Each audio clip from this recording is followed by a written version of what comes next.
यहाँ मुझे लगता है दर्शकों को ये बताना जरूरी हो जाता है कि भारत सरकार की तरफ से इन तमाम हालात को लेकर आकलन पहले ही किया गया था और इसी वजह से क्योंकि ये जो बदले हुए टैरिफ के नियम हैं ये लागू कब से होने हैं? लागू होने हैं 9 अप्रैल से। आज क्या तारीख है? 7 अप्रैल है और भारत सरकार की तरफ से पिछले हफ्ते ही हाई लेवल कमेटी का गठन कर दिया गया था जिसमें 4 अलग अलग मंत्रालयों को शामिल किया गया था। इसका नेतृत्व जो है वो कॉमर्स मिनिस्ट्री जो वाणिज्य मंत्रालय है उसको जिम्मा सौंपा गया था कि वो इस पूरी की पूरी स्थिति का आकलन करे और साथ ही इससे किस तरीके से निपटा जाए इसको लेकर कोई गाइडलाइन या फ्रेमवर्क जो है वो सामने रखे। ऐसे में फिलहाल सबसे ज्यादा असर और सबसे ज्यादा मार अगर मैं इस शब्द का इस्तेमाल करूं तो वो कहां पड़ रही है? वो छोटे निवेशकों पर पड़ रही है। वो किसकी जेब पर पड़ रही है? वो छोटा निवेशक जो स्मॉल सेविंग्स के लिए और छोटे मुनाफे के लिए शेयर बाजार का रुख करता है उसकी जेब पर पड़ रही है। उसको लेकर एक्सपर्ट्स की तरफ से सलाह क्या दी जा रही है,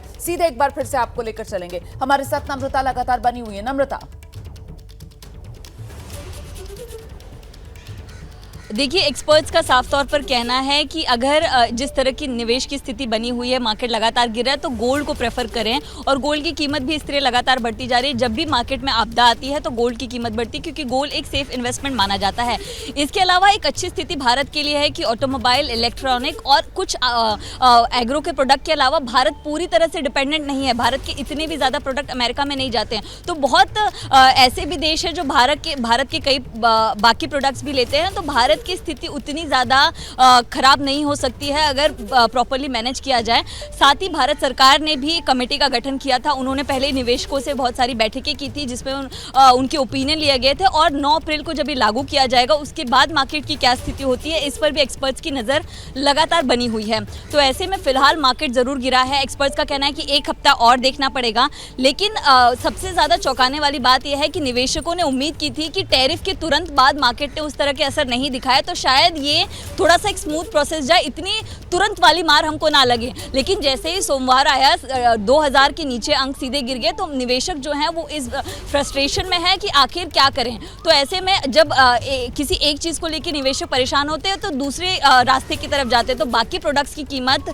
बाकी प्रोडक्ट्स के जो शेयर हैं वो बढ़ने वाले हैं और ऐसी स्थिति में अब निवेशक जो हैं वो भारत सरकार की तरफ टकटकी लगाए हुए देख रहे हैं कि आप अपनी तरफ से कोई बात कीजिए, आप अपना पक्ष रखिए, क्योंकि चाइना ने तो एक अलग रुख अपना लिया। उन्होंने कहा कि हम भी 34% लगाएंगे हमारे प्रोडक्ट्स को लेकर। तो वो स्थिति भारत नहीं कर सकता क्योंकि भारत का एक रिलेशन अमेरिका से अलग है, चाइना का एक रिलेशन अमेरिका से अलग है। तो भारत को पहले से एक सॉफ्ट जोन में रखा है अमेरिका ने, तो भारत भी उसी तरह से एक अपनी तरफ से इनिशिएट लेगा और जिसके तहत आगे की जो मार्केट की स्थिति है उस पर सिचुएशन साफ हो पाएगी। लेकिन फिलहाल अभी जो ज़रूरी है ये समझना कि अगर इस तरह की आपदा है तो इसमें से अवसर कैसे निकालें, क्योंकि बाकी देशों के मुकाबले भारत की स्थिति बहुत ही बेहतर है। इसको लगातार एक्सपर्ट्स और मार्केट के जो तमाम निवेशक है वो समझाने की कोशिश कर रहे हैं कि इस बाकी कंट्रियों के मुकाबले भारत को अगर छूट मिली है तो उस छूट का कैसे फ़ायदा उठाया जाए और वो फ़ायदा उठाने के लिए सरकार को एक नीति बनानी पड़ेगी। मेक इन इंडिया की जो नीति है उसमें थोड़े से बदलाव करने पड़ेंगे। तो इन तमाम चीज़ों का इंतजार जो है वो निवेशक कर रहे हैं और यहाँ पर जब आप मार्केट गिरा है तो अब उनकी इच्छा ज़्यादा बढ़ गई है भारत सरकार से कि वो एक बड़ा फैसला लें, अपनी तरफ मुझे एक इनिशिएट लें, अमेरिका से अपनी तरफ से बात करें ताकि बहुत सारी स्थिति सामान्य हो पाए। लेकिन मैंने आपको बताया कि आपकी बात सुनकर मुझे लगता है कि ये कहा जा सकता है कि साहब ये जो गिरावट है मतलब वो इम्पैक्ट क्योंकि अन्य देशों के मुकाबले एक तो टैरिफ भारत पर अमेरिका की तरफ से कम लगाया गया है, दूसरा जानकारी मानकर चल रहे हैं कि ये एक आपदा में अवसर भारतीय कंपनियों के लिए हो सकता है। वो अपना जो एक्सपोर्ट है अन्य देशों को वो बढ़ा सकते हैं। यहां पर एक मौका भारतीय कंपनियों के पास है। तो फिलहाल अभी कुछ भी कहना बहुत जल्दबाजी होगी और एक तरीके से ये जो शुरुआती गिरावट आज हम बाजार में देख रहे हैं या पिछले हफ्ते भी हमने बाजार में देखी, एक तरीके से क्योंकि माना जाता है कि साहब बाजार जो है वो सेंटिमेंट पर चलता है, तो ये सेंटिमेंट की वजह से और पूरी दुनिया भर के शेयर बाजारों में जिस तरीके का सेंटिमेंट है वो नेगेटिव सेंटिमेंट, उसी का ये इंपैक्ट है जो ज्यादा महसूस हो रहा है भारतीय शेयर बाजार पर। नम्रता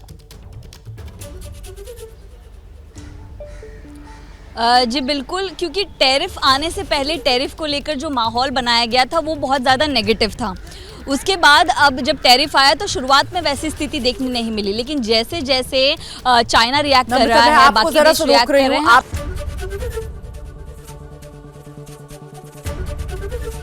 एबीपी गंगा, खबर आपकी, जुबान आपकी।